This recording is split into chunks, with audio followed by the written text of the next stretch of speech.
कल जो पैराग्राफ हुआ था उसको पढ़ के आगे बढ़ेंगे। कहा गुरुदेव ने, मन को मारा नहीं जाता। जहां बुद्धि बल पर साधना की जाती है वहां 60,000 वर्ष का तप भी भंग होता है। मन माने साधना सरल। मन ही तो बाधक था। स्थूल जगत में दमन ही प्रधान। लोग देखेंगे, प्रशंसा करेंगे। मन को संतोष नहीं, अभिमान होगा। इसे साधना कहा जाए या अभिमान वृद्धि। कबीर ने कहा, मन न रंगाए, रंगाए जोगी कपड़ा। मन पर रंग होता, रोम रोम तरंगित होता, किंतु जगत प्रदर्शन न होता। यथार्थता कटु प्रतीत होती है। दर्शन है, चित्रकारी नहीं। जहां चित्रकारी है वहां प्रदर्शन है। प्रदर्शन ख्याति चाहता है और दर्शन तो मस्त बना देता है मन को। आंखों से दर्शन किया कि मन से? यदि मन से, तो मन पर अंकित होगी वह मूर्ति जिसका दर्शन कर मन प्रसन्न होता है। और जो पिछले पैराग्राफ का चल रहा था कि कुछ लोग जो है प्रकृति में ही लगे रहते हैं और प्रयास करते हैं कि हम प्रकृति पर विजय पा लेंगे, और यह जो स्थूल शरीर जो प्रकृति ने हमें दिया है उसका दमन करने में लगे रहते हैं और उसको साधना का नाम देते हैं। किंतु वास्तविकता तो यह है कि मन को शमन करना होता है। जो लोग शरीर का दमन करते हैं वो मन को मारने की बात करते हैं कि ये मन बड़ा चंचल है, मन बड़ा पापी है, इसको मारो, ये ऐसे नहीं सुधरेगा। तो इस तरह से उनकी सोच होती है और उसी को अपना करके वो अपनी बुद्धि के द्वारा मन को जबरदस्ती लगाते हैं उसमें, और तन का जो तप है उसमें ही लगे रहते हैं। यही कह रहे हैं गुरुदेव कि वो भी भंग होते हुए देखा गया है, 60,000 वर्ष का तप भी। क्योंकि मन को मारा नहीं जा सकता, मन को समझाया जा सकता है, मन को मनाया जा सकता है। और मन यदि मान ले तब तो साधना सरल हो जाती है।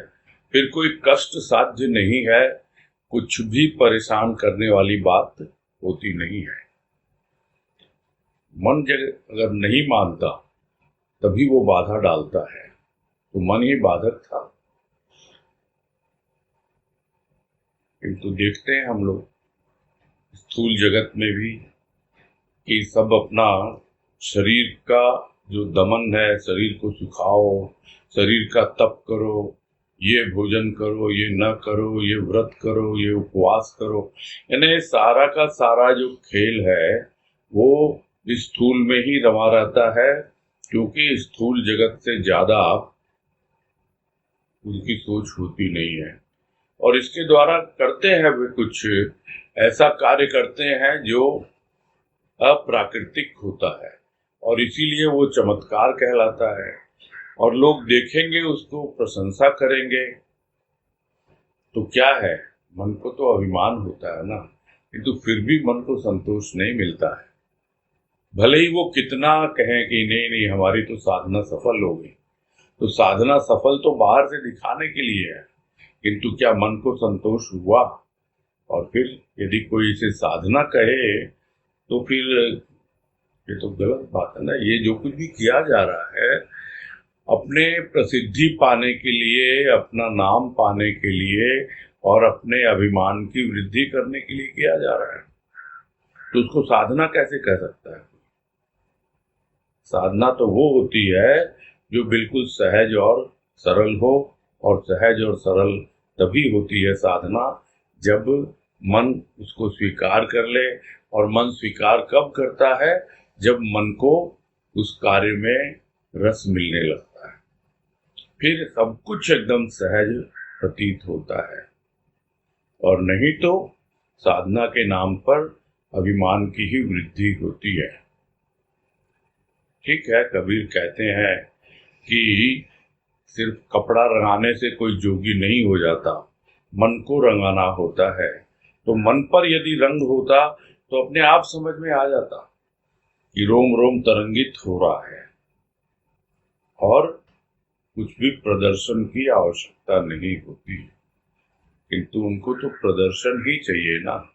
बिना प्रदर्शन के वो कैसे दिखलाएंगे, कैसे उनके अभिमान की वृद्धि होगी। इसलिए जगत प्रदर्शन में लगे रहते हैं। इसलिए गुरुदेव कहते हैं ये है तो बिल्कुल सच बात, यथार्थता है ये, और कटु प्रतीत होती भी है यथार्थता, कड़वा होता है सच। और दर्शन है क्या? दर्शन तो वास्तव में जो है उसको एज इट इज बाहर रख देना। यानी एक तरह से हमारी आंखों ने कुछ देखा, स्थूल का दर्शन है ये, और उसने अपनी उन आंखों में तस्वीर को कैद कर लिया। जैसे कैमरे की आंख से देखा और कैमरे ने उसको कैप्चर कर लिया, उस फोटो को, उस सीन को। तो वो क्या है? वो फोटोग्राफी है। और चित्रकारी पेंटिंग है। यानी वो दर्शन नहीं है, वो आंखों से देखी हुई चीज नहीं है, आंखों से देख करके और हाथों से बनाई गई है। तो वो किस लिए? कि आप एक इमेजिन कर रहे हो कि ऐसे सुबह होती होगी और इस तरह से पहाड़ों से निकलता होगा सूरज। किंतु जो पहाड़ों पे गया है, जिसने अपनी आंखों से वो दृश्य देखा है, और भले ही कैमरे में कैद किया हो या नहीं किया हो, अपनी आंखों में तो उसकी कैद है, तो उसको दिखाने की क्या जरूरत है। और जब कभी दिखाने चलेगा तो वो चित्रकारी होगी, यानी एक तरह से प्रदर्शन ही कहलाएगा। और प्रदर्शन है क्या? प्रदर्शन अपनी प्रसिद्धि है, ख्याति चाहता है प्रदर्शन। किंतु दूसरी ओर जो दर्शन है, सूक्ष्म का दर्शन, यानी जो अनुभव उसको मिलता है उस साधना में, उस मन को जो अनुभव मिलता है, और पूरे सूक्ष्म में जो उसे अनुभूति होती है, वो तो मस्त ही बना देती है ना। मन को तो बनाती ही बनाती है, पूरे अंतःकरण को एकदम रस से सराबोर कर देती है। तो अब विचार करना है कि जो दर्शन हमने किया वो क्या बाहर बाहर का किया, इन बाहरी आंखों से किया, या मन की आंखों से किया? मन की आंखों से मतलब सूक्ष्म में, और सूक्ष्म में यानी कि हमने अनुभव किया उसको। और यदि मन की आंखों से किया है तो हमने जिसका दर्शन किया है वह अंकित होगी वो मूर्ति। और जब जब हम उस मूर्ति को अपने मन में अनुभव करेंगे, देखेंगे सूक्ष्म की आंखों से, तो अपने आप ही मन प्रसन्न होगा, और होता है। इसमें कोई किसी को संदेह है ही नहीं, ये हम सबका अपना अनुभव है। आगे कह रहे हैं, अनुभव ने कुछ कहा है, मन ने कुछ माना है, तो कुछ कहने लिखने की प्रवृत्ति हुई, भाव अदृश्य की स्मृति जागृत हुई, कुछ हृदय में मधु स्पर्श ने एक अलौकिक भावना स्वतः ही विकसित कर दी। अब भाव की सुप्त और लुप्त गंगा पुनः प्रवाहित होने लगी। यह भाव है जिसका प्रभाव हृदय पर अमिट होता है। क्षणिक आवेग एक चमक है, चिर आलोक नहीं। सूर्य चंद्र का प्रकाश स्थूल जगत के लिए आवश्यक है, किंतु सूक्ष्म जगत में तो भाव ही वह प्रकाश है जहाँ निरर्थक विचारों का अंधकार स्वतः ही विदा हो जाता है। कल्पना क्यों, यथार्थता का बोध करवाता है भाव। भाव ने ज्ञानी अज्ञानियों को परमानंद की अनुभूति करवाई। आज भी भाव के उपासक जब कभी भाव में लीन हो पाते हैं, अवस्था ही कुछ ऐसी हो जाती है कि जिसका वर्णन आज तक कोई कर न सका। कुछ बातें अवश्य कहते हैं, किंतु यह तो आभास मात्र है। यथार्थ तो अनुभूति है जिसका वर्णन नहीं किया जा सकता। और इसमें कह रहे हैं गुरुदेव कि जो कुछ भी भाव के बारे में लिखा जा रहा है, कुछ कहा जा रहा है, वो कोई कल्पना नहीं है, वो अनुभव है। यानी गुरुदेव ने उसको अनुभव किया है और उस अनुभव ने उन्हें प्रेरित किया है कुछ कहने के लिए, कुछ लिखने के लिए, और मन ने माना है कि हाँ भाई, हमें कुछ कहना है, कुछ लिखना है इस भाव के बारे में, इसीलिए यह बात आगे बढ़ी है। तो अनुभव परम आवश्यक है। कोई यह न समझे कि जो कुछ भी लिखा जा रहा है या कहा जा रहा है वह एक कल्पना है, अनुभव के आधार पर ही लिखा जा रहा है। और वो क्या लिखा जा रहा है कि जो भाव था वो अदृश्य था और है भी, यानी इन चर्म चक्षुओं से, बाहर की आंखों से देखा नहीं जा सकता। उसकी तो एक धुंधली सी याद होती है जो कभी न कभी किसी न किसी रूप में प्राणी को पहले, हो सकता है इस जन्म में, हो सकता है पिछले किसी जन्म में, वो अनुभव मिला हो और फिर वो अनुभव कहीं खो गया हो, कहीं सो गया हो। तो वो जो स्मृति जागती है तो वो भाव को जगाती है।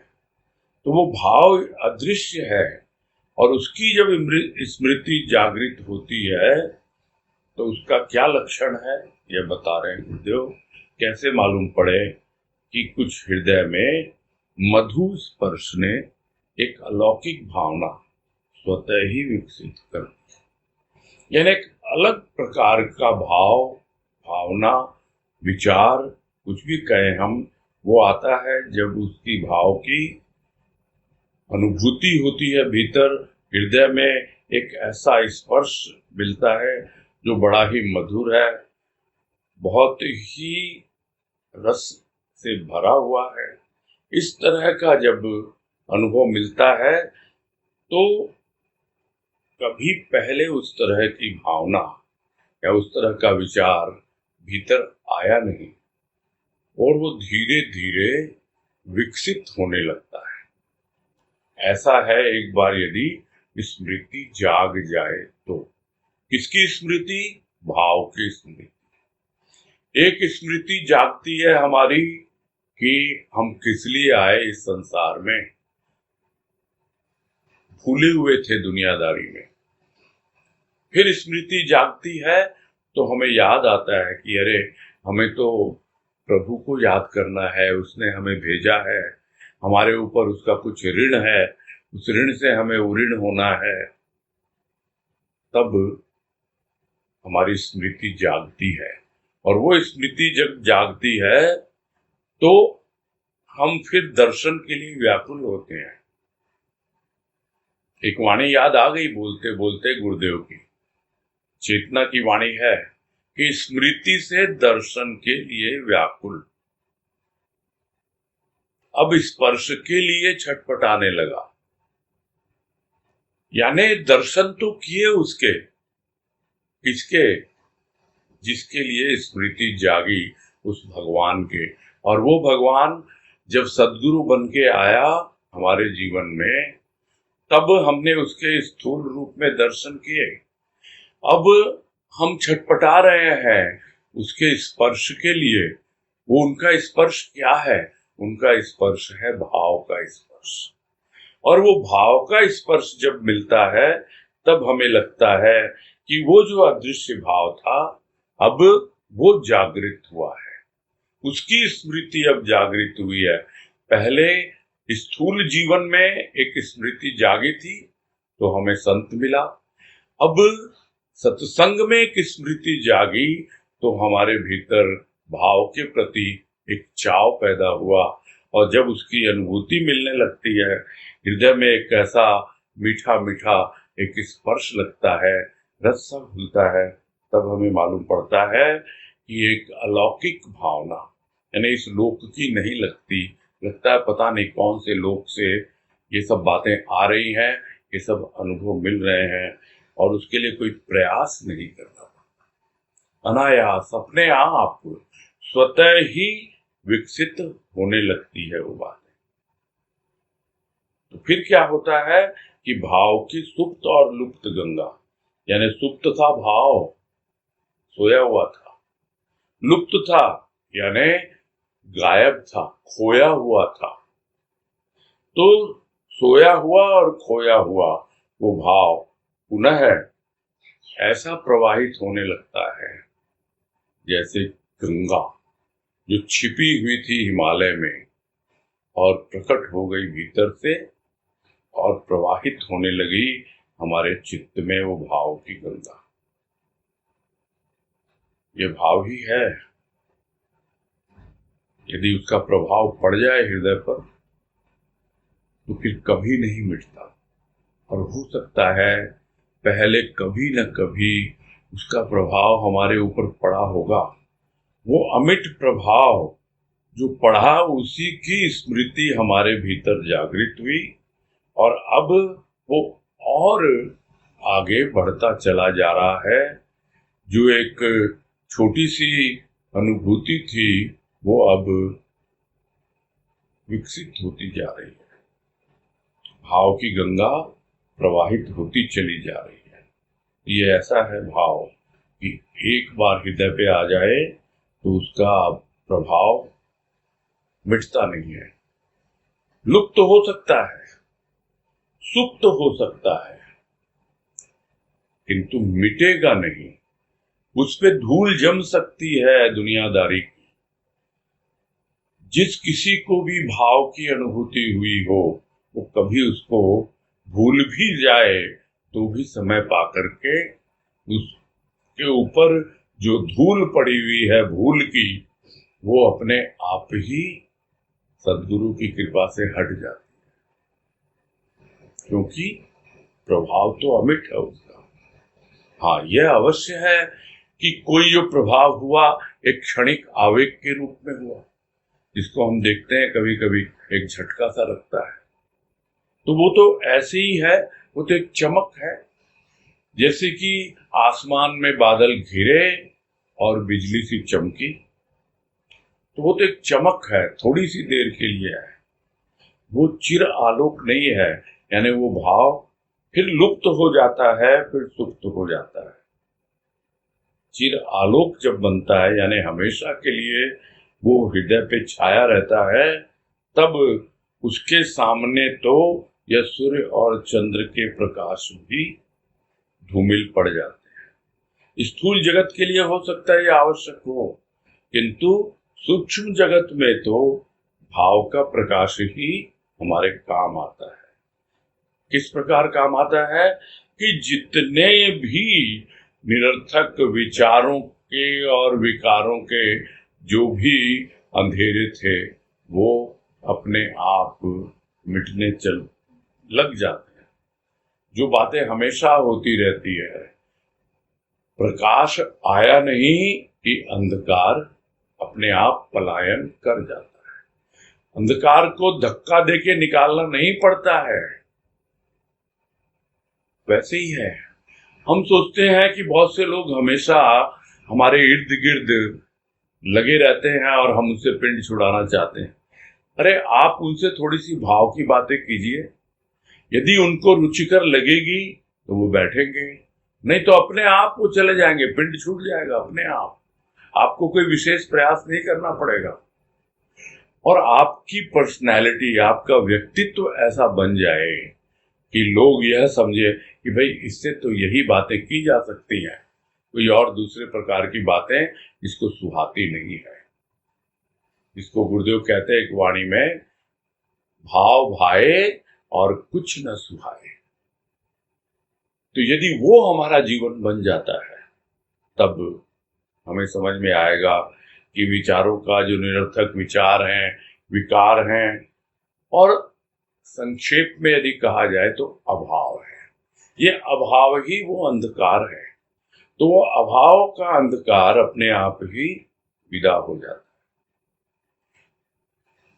हो सकता है कभी कल्पना की हो भाव की हमने, दूसरों को देख करके, अरे भाई ये तो भाव में है, इसकी तो ऐसी स्थिति है। किंतु जब हमारे भीतर भाव की जागृति होती है तब हमको समझ में आ जाता है कि हाँ, ये कोई कल्पना नहीं है, ये यथार्थ है। तो भाव कल्पना से हमें यथार्थ तक लेके आता है। और इतना ही नहीं, भले उस अवस्था में हमें कुछ ज्ञान हो या न हो, भाव कुछ ज्ञान और अज्ञान नहीं देखता। वो तो देखता है ऐसा हृदय जहां उसे स्थान मिले, प्रश्रय मिले, और जिसको गुरुदेव ने यही शुरू से बतलाया है कि सर्वप्रथम एक इष्ट हो और इष्ट के प्रति हमारा तीव्र अनुराग, और फिर अनुराग में जीवन हो। और इस तरह से जब हम जीवन जीते हैं तो अपने आप ही भाव की जागृति हो जाती है। फिर वो देखती नहीं है कि हमने कितने ग्रंथ पढ़े हैं कि नहीं, हमको कितनी वाणी समझ में आती कि नहीं आती है, कितना हमको ये है वो है। जितना भी हम एक भ्रम पाले रहते हैं, कुछ नहीं, भाव की एक बार जागृति हो जाए वो यह सब कुछ देखता ही नहीं है। और प्राणी मात्र के भीतर वो एक ऐसे आनंद की अनुभूति कराता है जो उसे पहले कभी नहीं हुई। और इसको यहाँ गुरुदेव कह रहे हैं वही परमानंद है। यानी जो आनंद हमें भाव से मिलता है वही परम आनंद है। आज भी है, ऐसा थोड़ा ही है कि पहले गुरुदेव ने अनुभव किया या उसके पहले रामकृष्ण परमहंस ने या चैतन्य महाप्रभु ने या स्वामी राम तीर्थ ने, इन सब के नाम लिए जाते हैं जिनका पूरा जीवन भाव पर आधारित रहा है। आज भी है, आज भी भाव के उपासक जब भाव में लीन हो पाते हैं तो अवस्था हो ही जाती है ऐसी, कोई उसका वर्णन कर नहीं पाता है। बताने चलता है, वाणी मूक हो जाती है।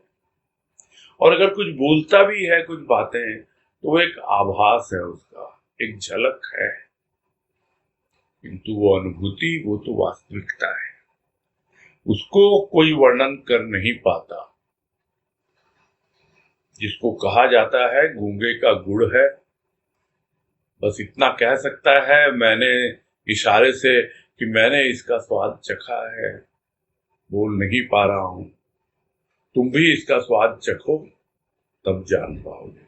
तो यह वर्णन का विषय नहीं है, यह तो अनुभूति का विषय है। आगे कह रहे हैं, जैसा मनुष्य का मानसिक स्तर होता है वैसा ही मनुष्य अनुभव कर पाता है। जहां वार्ता में ही पुण्य समझा जाता हो वहां अवस्था की आवश्यकता कहां। आवश्यकता ही तो अनुसंधान के लिए प्रेरणा देती है। केवल प्रेरणा ही नहीं देती बल्कि बेचैन सा बना देती है। भाव में आविष्कार नहीं होता, अनुसंधान होता है। व्याप्त को प्राप्त करना है, प्राप्त करने की क्रिया को साधना कहते हैं। साधक मन लीन होने लगा, साधना होने लगी, साध्य भाव के द्वारा प्राप्त। और इस छोटे से पैराग्राफ में इतनी गहन और सारपूर्ण बातें गुरुदेव ने लिख दी हैं कि हम इसके एक एक वाक्य को जितनी बार पढ़ें, जितनी बार समझें, किंतु जब तक अनुभव नहीं मिलेगा इसका, हम समझ नहीं पाएंगे। इसीलिए गुरुदेव कह रहे हैं कि जिसका जैसा मानसिक स्तर होता है वैसा ही मनुष्य अनुभव करता है। आज जो हम भाव की अनुभूति कर रहे हैं वो अभी का हमारा जो मानसिक स्तर है उसके अनुसार कर रहे हैं। कल हमारा मानसिक स्तर यदि और ऊपर की ओर जाएगा तो हमारी भाव की अनुभूति कुछ और होगी। उसी तरह है कि भक्ति करते हुए जो भाव की अनुभूति होती है वो एक अलग ढंग से होती है, और ज्ञान में जो भाव की अनुभूति होती है वो अलग ढंग से होती है, और प्राणी उसको समझ नहीं पाता है। तो जिसका जैसा मानसिक स्तर है, और कुछ तो ऐसे हैं जो सिर्फ बातों में ही समझते हैं हम तो पुण्य कमा रहे हैं, कथा सुन ली, कथा कह दी, तो कहने वाला भी पुण्य कमा रहा है और सुनने वाला भी पुण्य कमा रहा है। तो वहां तो आवश्यकता है ही नहीं कि तुम्हारी अवस्था क्या बनी, तुम्हारा अनुभव कैसा है, तुम्हारा मानसिक स्तर क्या है। वहां कोई आवश्यकता प्रतीत ही नहीं होती कि हम कुछ समझें। आवश्यकता तो तब प्रतीत होती है जब प्राणी को ये लगे कि नहीं नहीं, ये सब तो बहुत हो गया। क्या इसी के लिए मनुष्य का जन्म मिला है? बस पाप पुण्य की कथा कहते रहो, सुनते रहो, डर डर के जीते रहो? नहीं, मुझे तो कुछ ऐसी खोज करनी है ताकि मैं हमेशा हमेशा के लिए निर्भय हो जाऊं और अभय पद को प्राप्त कर लूं। बहुत जी लिए डर डर के। तो खोज करें हम।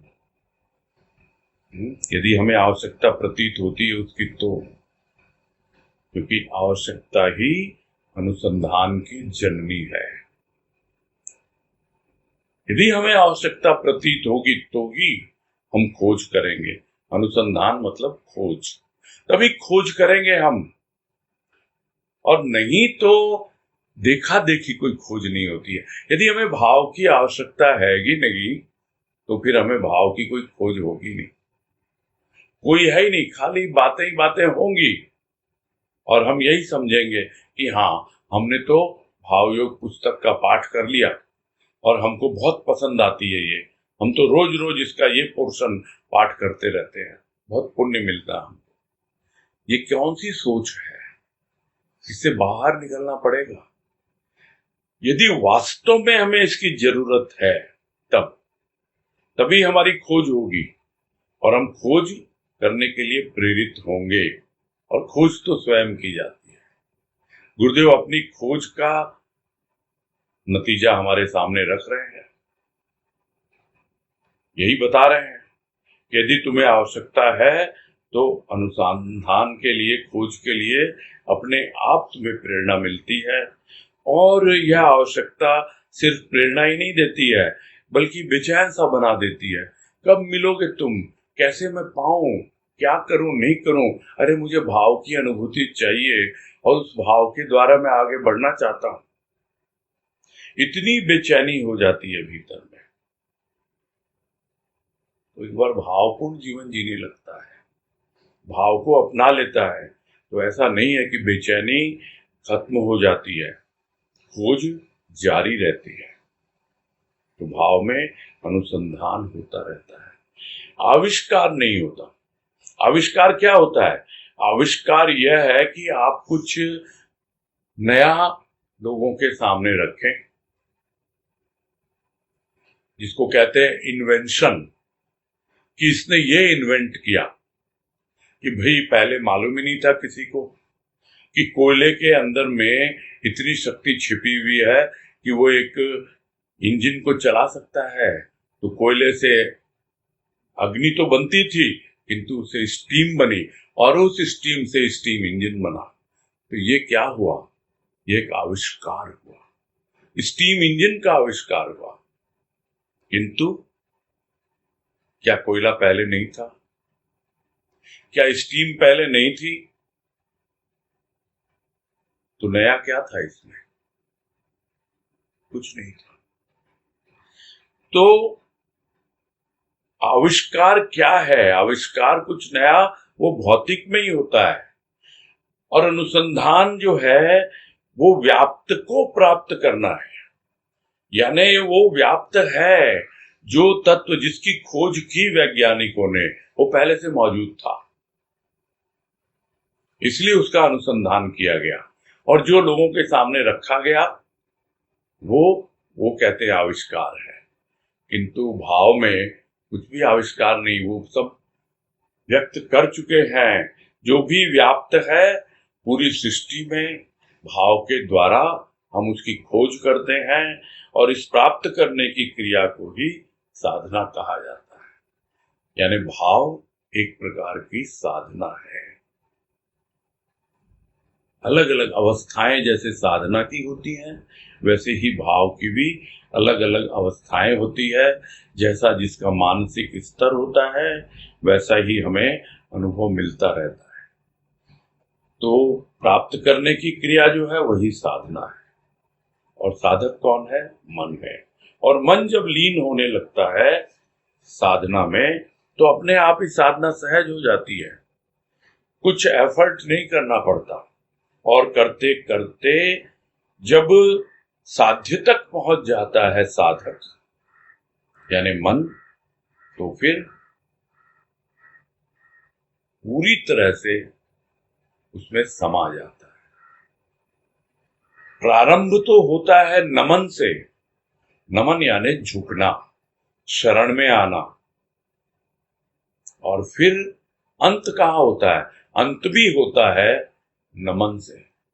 यहां पर नमन क्या है? न मन। अब वहां पे मन होता ही नहीं है, वो मन पूरी तरह से लीन हो जाता है अपने साध्य में। किसके द्वारा? भाव के।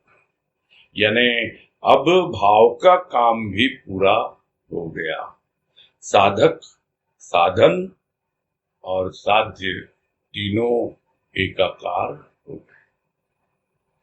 ये पूरे जीवन का सार है जो इस पैराग्राफ में गुरुदेव ने हमें समझाया है। और आगे समझा रहे हैं कि ये मिट्टी क्या नहीं उगलती। चाहिए साधक पहचान। पहचानना भूला, सब कुछ भूला।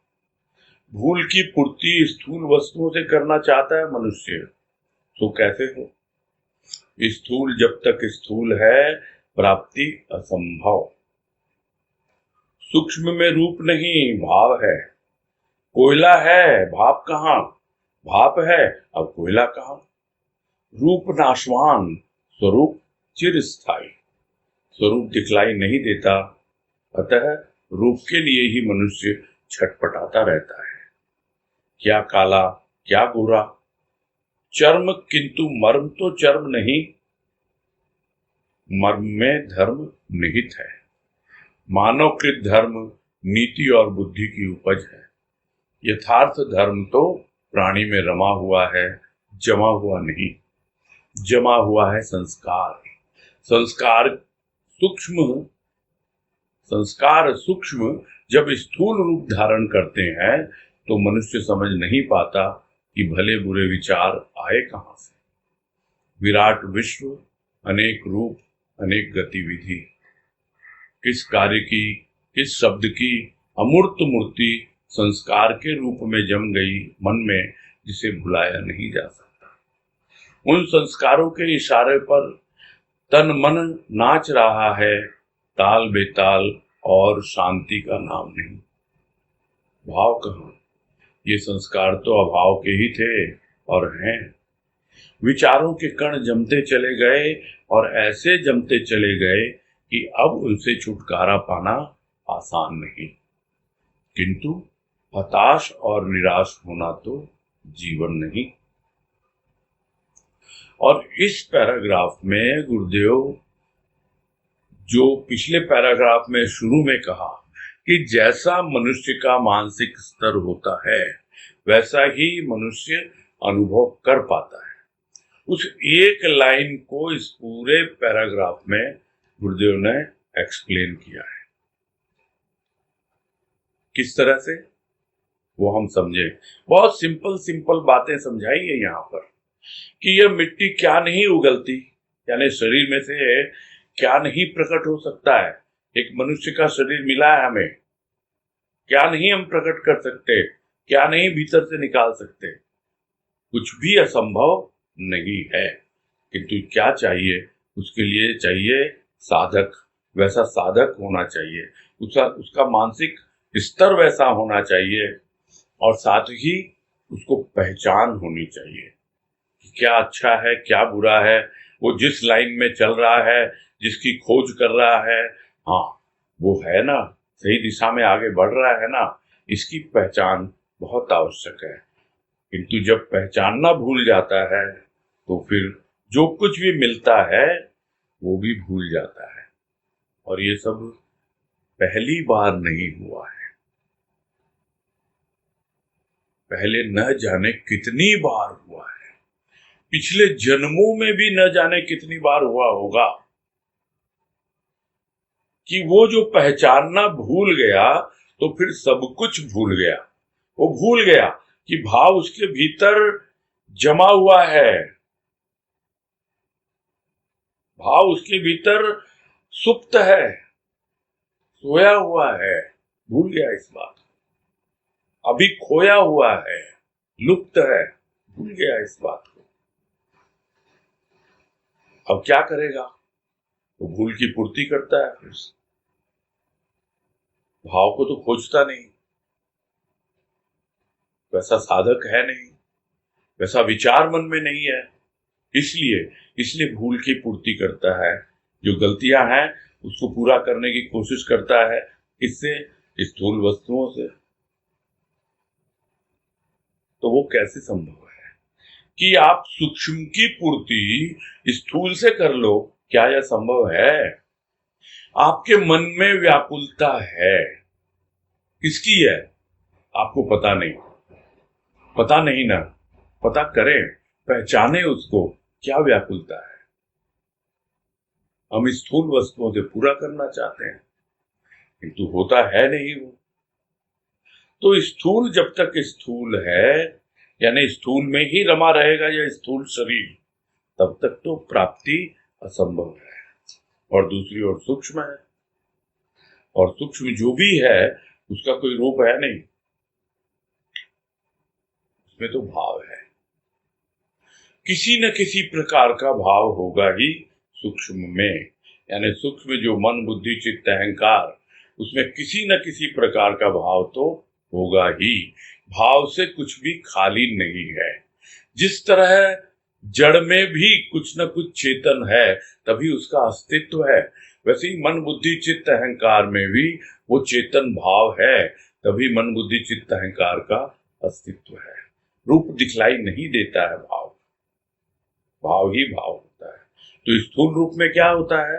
उदाहरण दे रहे हैं गुरुदेव कि कोयला है तो उसके भीतर भाप छिपी हुई कहाँ मालूम पड़ता है, किंतु यदि उसको समझ में आ गया क्या क्या उसके साथ साधना की आवश्यकता है, किस तरह कोयले को रूपांतरित किया जाए ताकि उससे भाप प्रकट हो जाए, यदि वो विधि आ गई तो फिर कुछ भी असंभव नहीं है। अब तो भाप आ गई, और भाप आ गई तो समझ में आता है अब कोयला नहीं है, यानी अब स्थूल का भाव है ही नहीं, अब तो देहबोध है ही नहीं, पूरी तरह से सूक्ष्म ही सूक्ष्म की बातें हैं। क्योंकि रूप जो है बाहर का है, वो नाशवान है, कितने बाहर के रूप बदले गए हैं, और स्वरूप क्या है? वो भीतर का है, वो हमेशा रहता है। अब क्योंकि बाहर का रूप तो दिखलाई देता है किंतु भीतर का रूप तो दिखलाई नहीं देता ना, भले ही खुद का ही क्यों ना हो, दूसरों का भी देख पाता है, और अपना तो बाहर का रूप दर्पण से ही दिखेगा, नहीं तो वो भी नहीं दिखता। और अपना भीतर का रूप उसको देखने के लिए भी दर्पण चाहिए। तो सदगुरु कुछ और नहीं करता, वो दर्पण दिखलाता है हमको कि देख ले तेरे भीतर का क्या रूप है। किंतु मनुष्य क्या देखता है? बाहर का रूप देखता है, और उसी रूप के लिए छटपटाता रहता है, अरे मैं तो काला हूं, मैं गोरा हूं, कि मैं कैसा हूं। तो ये तो चमड़ी का रंग है, ये तो चर्म है, और चर्म तो मर्म नहीं है। मर्म कहाँ है? मर्म तो धर्म में है। यानी क्या धर्म है तुम्हारे शरीर का, क्या धर्म है तुम्हारे मन बुद्धि चित्त अहंकार का, उन सबको समझो, उसी में तुम्हारा मर्म निहित है। किंतु जाता कहाँ है? जाता है मानवकृत धर्म की ओर। और मानवकृत धर्म हम सबको पता है, कितनी बार बात हो चुकी है इसके बारे में। उसकी ओर जाता है, वो क्या है? वो तो नीति और बुद्धि की उपज है। नीति यानी नैतिकता। नैतिकता अलग होती है, धार्मिकता अलग होती है। ये अवश्य है कि नीति पे चलने से कुछ सुविधा मिल जाती है जीवन में, और हमारी बुद्धि भी थोड़ी सी सही जगह पे आती है, किंतु वास्तविक जो धर्म है, यथार्थ धर्म, वो तो हमारे भीतर रमा हुआ है। अब उसको गुरुदेव ने धर्म है या शिष्टाचार में सत्य धर्म का नाम दिया, यानी वो सत्य तो हमारे भीतर रमा हुआ है। और यदि हम कहें वो सत्य ही राम है, लोग मरने के बाद बोलते हैं राम नाम सत्य है। पहले ही समझ लें कि सत्य ही राम है, तब मालूम पड़ेगा कि वो राम तो रमा हुआ है, रोम रोम में रमा हुआ है, जमा हुआ नहीं है। एक है जमा हुआ, एक है रमा हुआ। रमा हुआ क्या होता है? वो प्रवाहित होता रहता है, और जमा हुआ प्रवाहित नहीं होता, वो इकट्ठा हो जाता है, ठोस हो जाता है। तो ये संस्कार है जमा हुआ। तो था तो पहले ये सूक्ष्म, किंतु धीरे धीरे जब ये सारे संस्कार सूक्ष्म से स्थूल रूप में आते हैं, तो हमको कुछ भी समझ में नहीं आता है कि आखिर कहाँ से ये प्रकट हो जाते हैं। कभी अच्छे विचार आते हैं, कभी बुरे विचार आते हैं। कहाँ से आए भाई ये? अरे ये संस्कारों से आए हैं, और ये संस्कार कोई इस जन्म के ही नहीं है, कुछ है इस जन्म के भी, किंतु ज्यादातर पूर्व जन्म के संस्कार हैं। इसीलिए कह रहे हैं गुरुदेव, सबके अपने अपने संस्कार हैं। इतना बड़ा संसार है ये, और इतने बड़े संसार में सबके अपने अपने संस्कार हैं। तो अनेक रूप है, अनेक गतिविधि है, किंतु अचानक पता नहीं लगता हमको कि किस कार्य की, किस शब्द की एक अमूर्त मूर्ति, यानी एक अमूर्त है वो मूर्ति जो जम गई संस्कार के रूप में, और हम उसको भुला नहीं पाते। अब वो अच्छी भी हो सकती है, बुरी भी हो सकती है। कहीं जम गया होगा भाव पूर्व जन्म में संस्कारों के रूप में, और हम उसे भुला नहीं पा रहे हैं। वो लुप्त हो गया, सुप्त हो गया। फिर भी जब स्मृति जागती है तो हमें समझ में आ जाता है कि वो अमूर्त, यानी उसकी वैसे कोई मूर्ति नहीं है, लेकिन संस्कारों के रूप में जब वो जम गई, तो जैसे एक एक कण जम जाता है मिट्टी का, तो वो पत्थर बन जाता है और उससे मूर्ति बनती है। उसी तरह पता नहीं लगता है, तो उन संस्कारों के इशारे पर तन मन नाचता रहता है। पता नहीं ताल पे नाचता है या बेताल नाचता है, क्योंकि बहुत से नए नए ताल संगीत में निकलते रहते हैं, और हम कहते हैं कि ये तो बेताल है। बोले नहीं नहीं, ये एक नया ताल पैदा हुआ है, ये नए सुर आ गए हैं। कोई कहाँ से ले आता है, कोई कहाँ से ले आता है।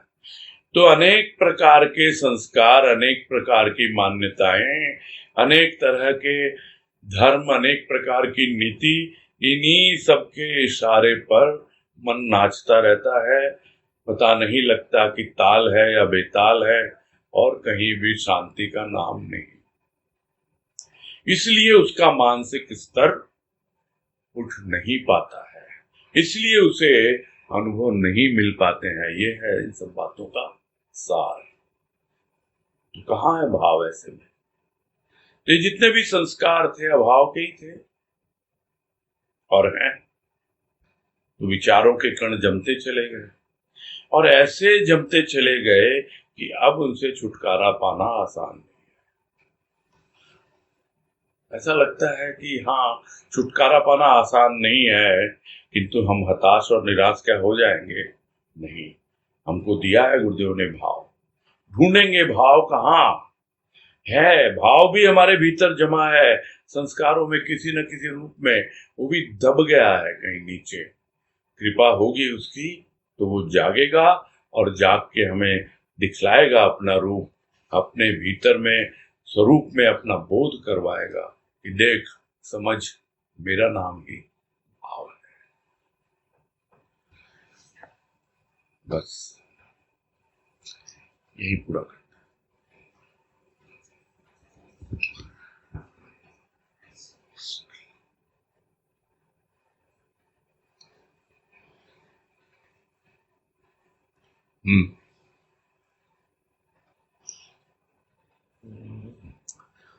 तनुश्री शर्मा।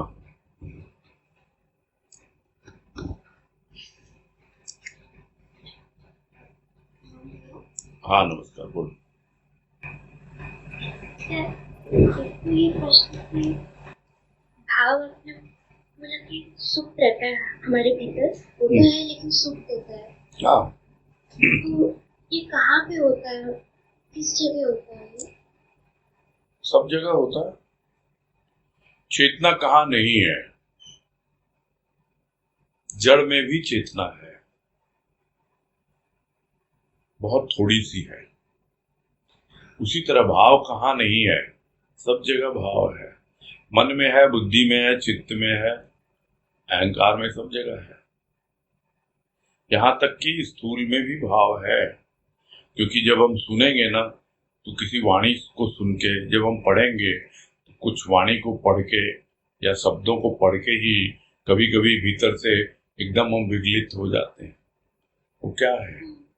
तो बाहर से ही आता है। तो कहाँ नहीं है भाव? है, सब जगह है, किंतु सही जगह है। यानी उस मर्म को स्पर्श करे, उस मर्म में ही हमारा धर्म निहित है।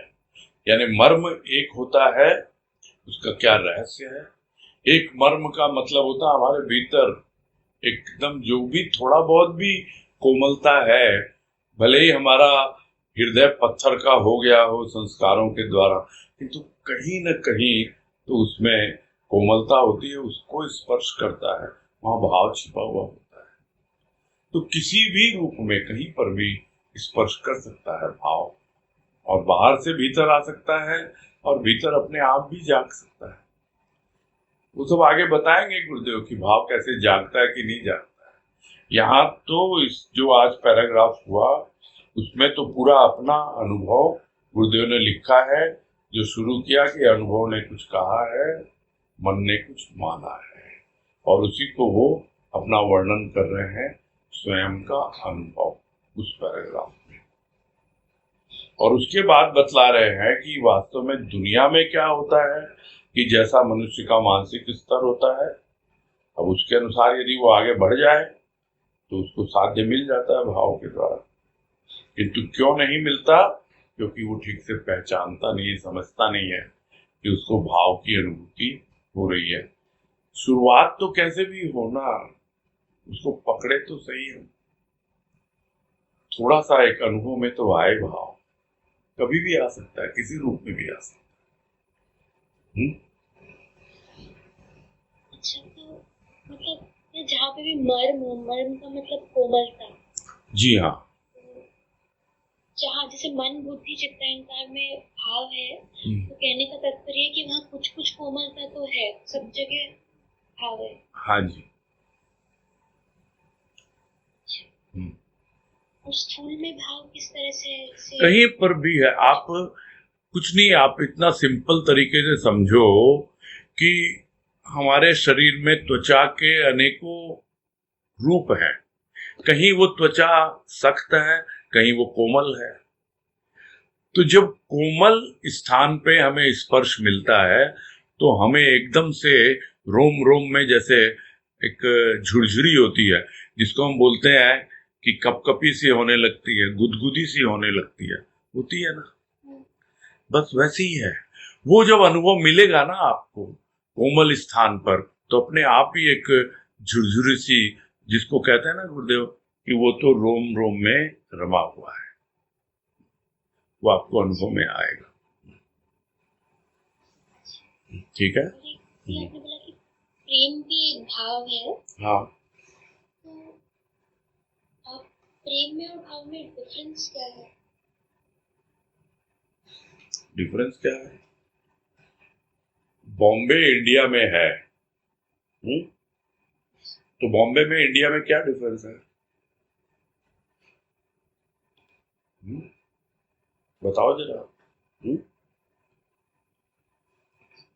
समझ में आ गई बात अब? जी। हम्म हम्म, थैंक यू भैया। हाँ प्रणाम। ठीक, हरिओम। हाँ, स्वाति झुंझुन वाला बोलो। प्रणाम ताऊ जी। हाँ हरिओम, बोलो। ताऊ जी, पेज नंबर 21 में भाई पेज सब बुक जहाँ के में अलग, परसों, हाँ, पेज परसों बुक हमने के, यहाँ पे खत्म। एक मिनट मेरी बात सुन लो। पेज बुक जी। के अलग अलग होते हैं, अलग अलग बुक में, ठीक है। तुमने जी। अपनी बुक का पेज नंबर 21 बोला है, मैं अपनी बुक में निकाल रहा हूँ। अब जी। उसमें आप पैराग्राफ कहाँ से शुरू हो रहा है ये बताइए। जी ताऊ जी, उसके पहले वाले पेज के एंड में है, भाव की परिभाषा सरल नहीं। हाँ ये इसकी नहीं है पहचान मेरी बुक में, पेज 21 में ये नहीं है, मुझे ढूंढना होगा। नहीं, ये पेज नहीं ताऊ जी, ये पेज 20 में लास्ट में है और वो अरे, कंटिन्यू होके ठीक है, मुझे वो मेरी बुक में पैराग्राफ मिल गया, मेरी बुक में 22 नंबर में। हाँ बोलो, कोई बात नहीं है। हाँ, बोलो। तो ताऊ जी, ये जो भाव की परिभाषा सरल नहीं वाला जो पैराग्राफ है, हाँ, इसका जो एंड होता है जहाँ पे लिखा है कि अशांत प्राणी का परिश्रम भी उसे शांत नहीं कर पाता। अशांत क्यों है? जहाँ उच्च विचार नहीं, परोपकार नहीं सही, स्व उपकार भी नहीं कर पाता, वहाँ अशांत तो प्राणी होगा ही। तो ताऊ जी, इसका जैसे कल आप जब इसका वो बता रहे थे एक्सप्लेनेशन, तो उसमें आपने बोला कि हम चाहे कितना भी पुरुषार्थ कर दे, पर जब हमारे विचार, अगर हम शांत नहीं होंगे और अगर हम ये नहीं समझेंगे कि हम अशांत क्यों हैं, तब तक हम भाव को नहीं प्राप्त कर सकते हैं। हाँ जी। तो मेरे को खाली एक क्वेश्चन आ रहा था कि जो हम यहाँ पे पुरुषार्थ का बात कर रहे हैं, वो पुरुषार्थ मतलब ये हुआ क्या कि अगर हम लोग भाव पाने के लिए कोशिश कर रहे हैं और जो भी गुरु जी के सामने बैठ रहे हैं या कोई भी इस टाइप के जो भी कर्म कर रहे हैं, तो वो सारे कर्म का भी कोई फल नहीं मिलेगा अगर हमारा मन अशांत होगा तो।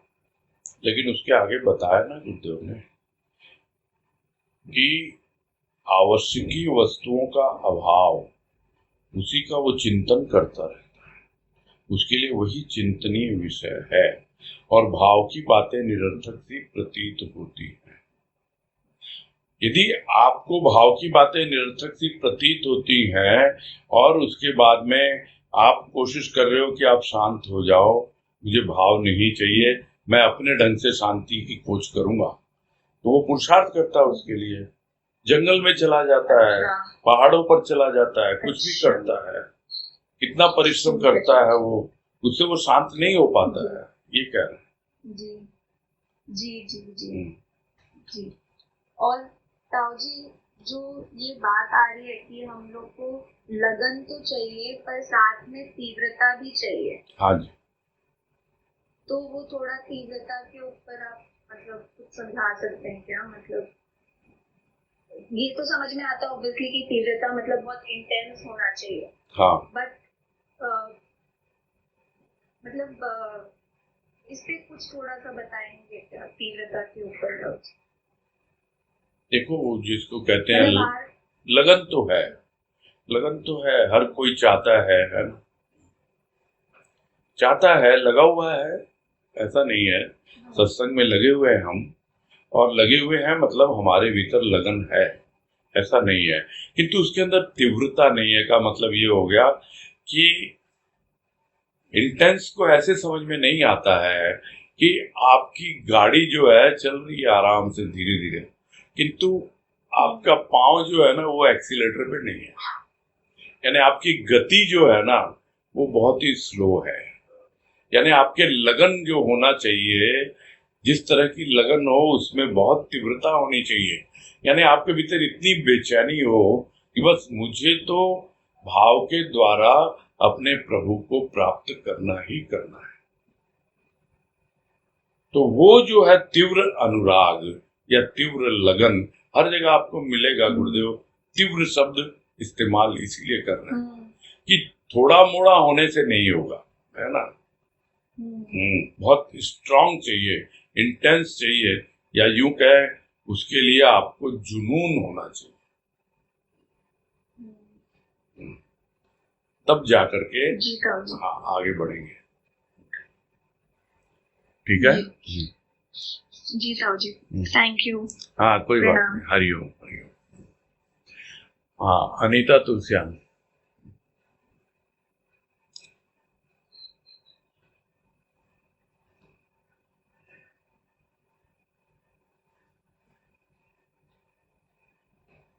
बोलिए।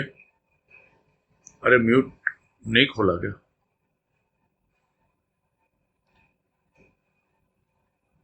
वनीता अनम्यूट करो। हाँ हाँ नमस्कार, बोलिए। कल बात आई थी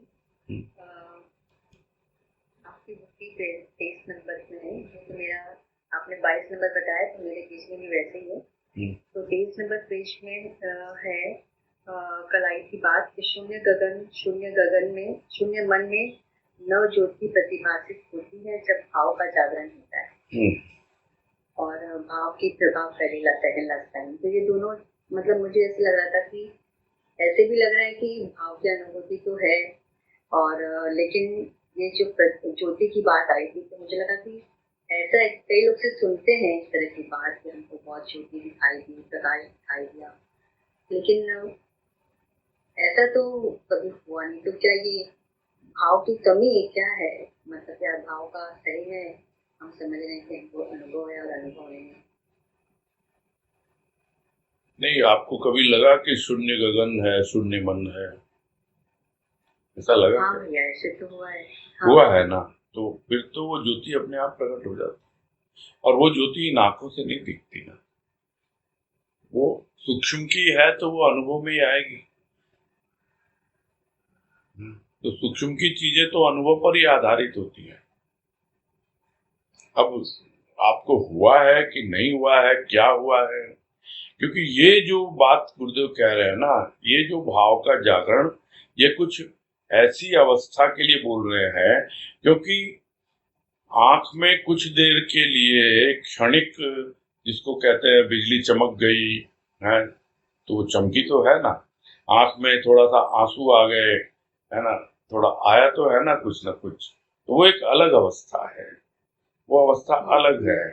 किंतु यह जो है पूरी तरह से कि शून्य गगन है और शून्य मन है, यानी पूरा घटाकाश जो है पूरी तरह खाली है, एकदम न कोई विचार है और न और कुछ है, यानी अंतःकरण सब कुछ झड़ गया, जैसे नीचे की ओर आ गया तो खाली हो गया, एकदम बरस गया।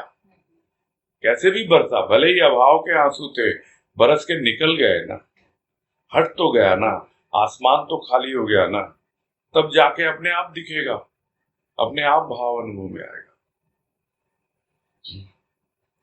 बाकी ये अनुभव खुद को ही होते हैं, ये सिर्फ संकेत मात्र होते हैं, और इसकी वजह से हम कोई कंफ्यूजन में न रहे। वो अपना अंतःकरण ही उसका साक्षी है, और वही भीतर बैठा हुआ हमारा इष्ट जो है वो हमको समझा देता है कि हाँ ये भाव है,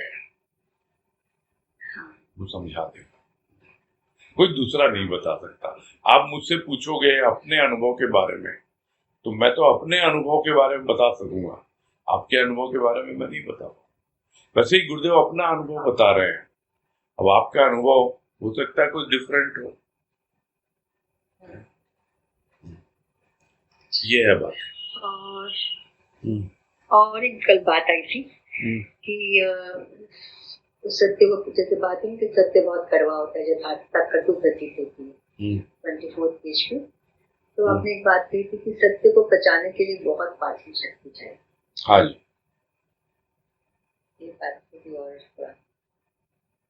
वो इसमें लिखा हुआ नहीं है, उस वक्त मूड में बोल दिया, हाँ, है ना। बहुत पाचन शक्ति तो चाहिए, सत्य जल्दी से हजम नहीं होता है, उसके लिए आपको भीतर की मानसिक जो आपका स्वास्थ्य है वो बहुत अच्छा होना चाहिए, तब जाके सच सुनने की या सच को समझने की हमको वो होती है। नहीं तो कोई भी व्यक्ति हो सकता है सच ही बोल रहा हो, लेकिन हम उसको पचा नहीं पाते हैं, कड़वा लगता है ना। अब वो हो सकता है हमारी निंदा हो सकता है हमारी आलोचना हो, हमको लगे ऐसा कि हमारी निंदा कर रहा है, हमारी आलोचना कर रहा है। वो सामने वाला जो है उसको भी बोलने के पहले सोचना चाहिए व्यवहार किस तरह किया जाता है। बहुत बार क्या होता है कि खरी खरी बोल दी जाती है। तो एक तो होता है खरी खरी बोलना, यानी फैक्ट जो भी है, सच्ची बात या सही जो लगता है वो बोल दिया, और एक होता है खरी खोटी सुनाना, है ना। तो दोनों में ही गलत हो जाती है ना बात। हाँ, तो खोटी नहीं सुनानी चाहिए, खरी खरी तो है, लेकिन उसको हजम करने में टाइम लगता है। पाचन शक्ति तो चाहिए, यानी भीतर जो आपका स्वास्थ्य है वो उन्नत अवस्था में होगा, तभी आप सच को पचा पाएंगे, नहीं तो वापस निकल आएगा बाहर, है ना। वो आपका अहंकार जो है वो उसको पचने नहीं देगा, वो वापस उसके सामने आप कोई किसी ने अगर आपको सच बात कही भी और यदि वो आपको पची नहीं तो आप और बढ़ा चढ़ा करके उसके ऊपर धावा बोल दोगे। ये होता ही रहता है दुनिया में। इसीलिए कहा कि सच को पचाना इतना आसान नहीं है। ठीक है। हाँ भैया, एक और था, पूछो। हाँ, जल्दी से, छोटा सा है तो पूछो, नहीं तो फिर बोलो। हाँ, आज यहाँ शुरू हुआ था ना कि यह मिट्टी क्या नहीं उगलती, चाहिए साधक पहचान, पहचानना भूला सब कुछ भूला। तो पहचानना भूला तो ठीक है, कभी होता है कि हम भूल, मतलब वो भूल होती थी, हम नहीं पहचान पा रहे थे, तो वो भूल सुधार हमारी कैसे होगी, मतलब वो कब वो फिर से किस तरह से जागेगा, पहचान पाएंगे। वो तो बताया ना, आगे बताया ना कि आप अपना फोकस टोटल सूक्ष्म में रखिए ना। आप ऊपर का चर्म क्यों देखते हो, आप मर्म को समझिए, बस यही है। पहचान तो उसी से होती है। सूक्ष्म में रूप नहीं भाव है, तो आपका फोकस भाव पे होना चाहिए, शब्दों पे नहीं होना चाहिए, या किसी में कि बहुत कोई पढ़ा लिखा है क्या, कोई वो है क्या। जिसको भाव की समझ होती है वो भाव पे ही फोकस करता है। यही है उसका तरीका। और बाकी आपके पास इतने अगर प्रश्न थे 3-4, और कुछ तो कल के भी है, परसों के भी है, तो आपको सबसे पहले हैंड रेज करना चाहिए। हाँ, नहीं इसमें, हाँ, नहीं तो बाद में आते हैं फिर पूछते हैं अच्छा पूछूं क्या, बोलूं क्या। जिसके भीतर में वो लगी होगी कि नहीं मुझे तो सबसे पहले पूछना है, मेरे पास तो बहुत सारे प्रश्न हैं, तो वो पहले ही जाकर के हैंड रेज करेगा। ठीक है। हाँ, हाँ, ठीक है। हाँ, हरिओम। हाँ, पूरा करते हैं।